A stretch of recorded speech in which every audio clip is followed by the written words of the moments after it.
Voici la seconde vidéo de correction du test de prérequis réalisé en première bac marketing.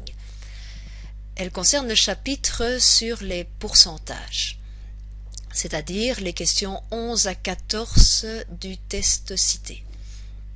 En premier lieu, la définition d'un pourcentage est la suivante. Un pourcentage, c'est une valeur qu'on va ramener sur 100.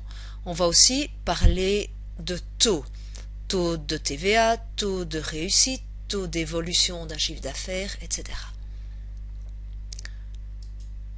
La première question, numéro 11, s'attache au taux de réussite en première bac marketing.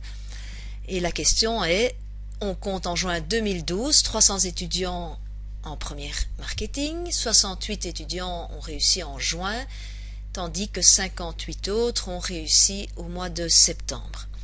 Et je voudrais calculer les taux de réussite à ces deux périodes, ainsi que le taux global sur l'année. En tout premier lieu, je dois me demander quelle va être la base sur laquelle on va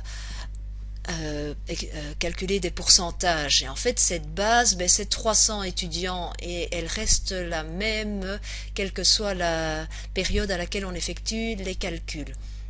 Donc le taux de réussite en première session, c'est 68 étudiants divisé par les 300 étudiants et on obtient donc après multiplication par 100 le pourcentage de 22,67%. En second lieu, on va se demander, mais en seconde session, quel est ce taux de réussite? Alors certains étudiants m'ont fait remarquer que si on veut être puriste, on devrait dire que en fait il ne reste plus 300 étudiants, mais 232 si on soustrait les 68 qui ont déjà réussi. Et donc à ce moment-là, ils obtenaient un pourcentage de 25 en faisant la division de 58 par 232. Mais dans un but de cohérence et d'utilisation d'une base commune, nous allons plutôt effectuer le calcul ici affiché qui est de 58 divisé par 300 et obtenir un taux de réussite en seconde session de 19,33%. Et quel est le total, quel est le taux de réussite global sur l'année académique 2011-2012? Eh bien, on va prendre le nombre total d'étudiants qui ont réussi, c'est-à-dire 126, divisé toujours par cette base de 300 étudiants et on aura un taux de 42% qui, si on est observateur, est constitué de la somme des deux taux ci-dessus, c'est-à-dire 22,67 et 19,33%, ce qui justifie l'utilisation d'une base identique pour ces trois calculs.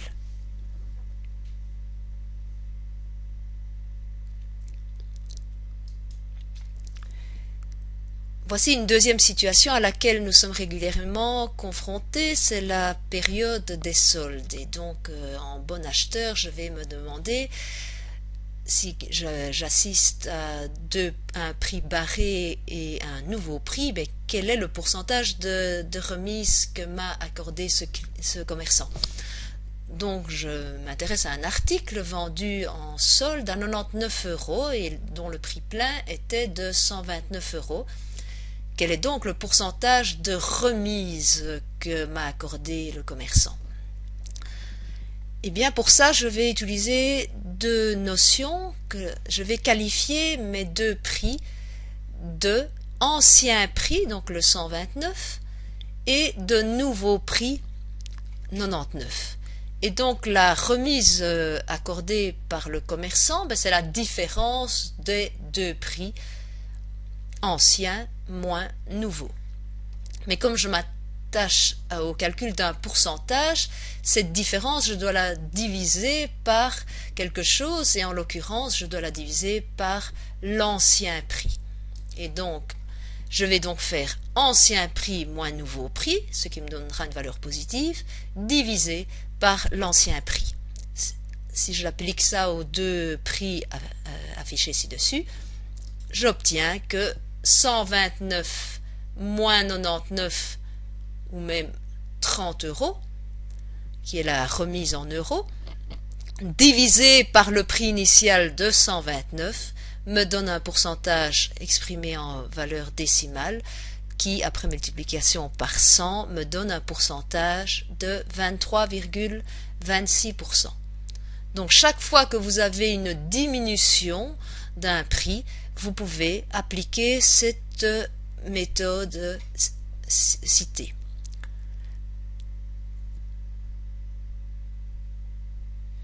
Dans l'exercice suivant, là, ça va être la situation inverse.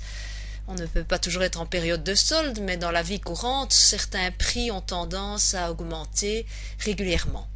Et les prix auxquels on pense le plus souvent sont ceux des prix pétroliers, puisqu'ils dépendent du prix du pétrole coté sur les marchés. Donc le litre d'essence a augmenté, il est passé d'1,45 € à 1,59 €. Donc je me demande quel est le pourcentage d'augmentation. À nouveau, je vais utiliser les deux appellations, 1,45 ancien prix, 1,59 nouveau prix, mais je veux trouver un pourcentage qui est positif. Donc pour avoir une différence positive, je dois faire le prix le plus élevé, c'est-à-dire le nouveau, moins l'ancien qui est de 1,45. Et je me demande par quoi je vais diviser cette différence, à nouveau par l'ancien prix. Et donc j'obtiens la notation nouveau prix moins ancien prix divisé par ancien prix me donne le pourcentage d'augmentation. Je l'applique donc aux deux nombres cités ci-dessus et j'obtiens que 1,59 qui est le nouveau prix moins 1,45 qui est l'ancien prix, différence que je divise par l'ancien prix, me donne une différence en fait en centimes de 14 centimes. Et quelle est la proportion de 14 centimes sur l'ancien prix d'1,45 ? Eh bien, il s'agit de 9,66% que l'on obtient après multiplication de cette valeur décimale par 100.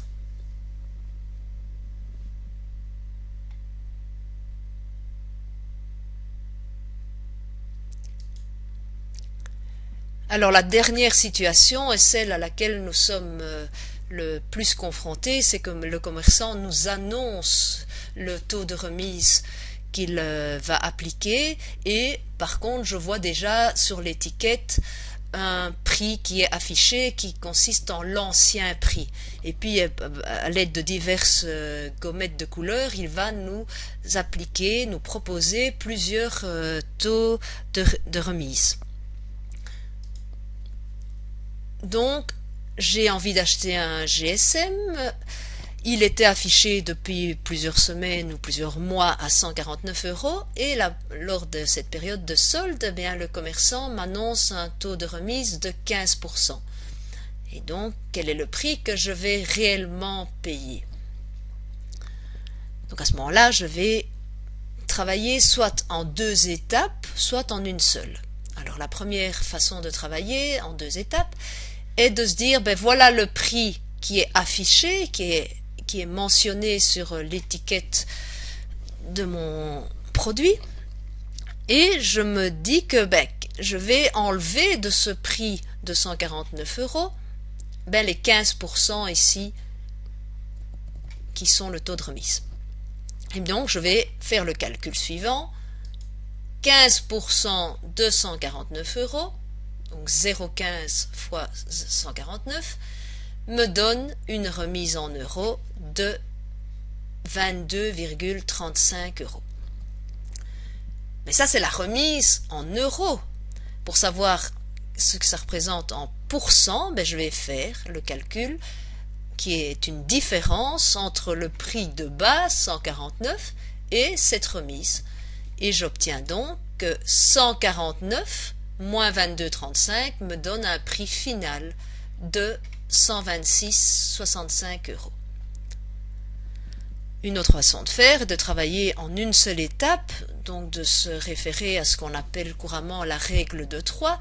Si 149 € représente 100% du prix, et si de ces 100% je soustrait 15%, ben il me reste 100 moins 15, c'est-à-dire 85% du prix. Donc le prix final sera obtenu en prenant 85% de 149 euros, soit la même valeur de 126,65.